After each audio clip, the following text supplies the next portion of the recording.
Okay, it's day 142.4.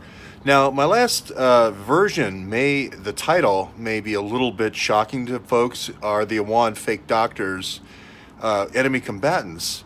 Well, under the rules of war, they are. If the prescription pad, with fentanyl being so powerful, 50, 60, 100 times more powerful than heroin, it really becomes a biological weapon.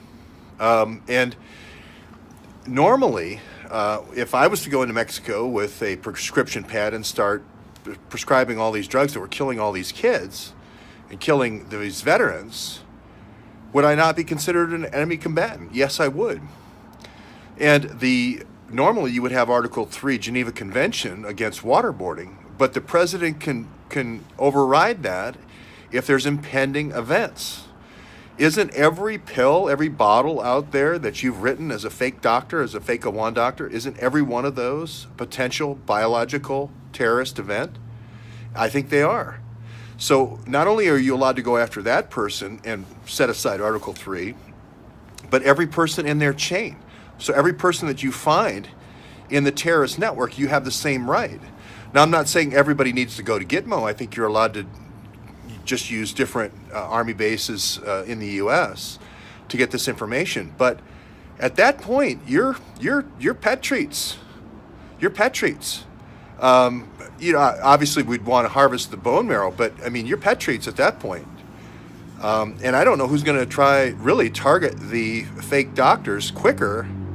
The people that are currently in the illegal network that are having you write these illegal prescriptions, or a Mattis, triumvirate, Mattis, Dunford, Kelly type triumvirate. If I was a fake doctor or a Democratic caucus leader in some county and I was being asked to write fake script, I immediately would turn over all the information, because it's not going to be good enough. It's not going to be good enough to hide or even leave the country, because either your guys are going to find you or Trump's guys are going to find you. It's kind of a catch-22. The only way you can get out of it is just to come clean. That way you at least have some kind of witness protection. It's kind of an interesting situation when the tables turn. Now you have to really go to the other side. You can't just run, because they're going to find you. CIA is going to find you. So it's an interesting conundrum if you've been one of these fake Awan doctors.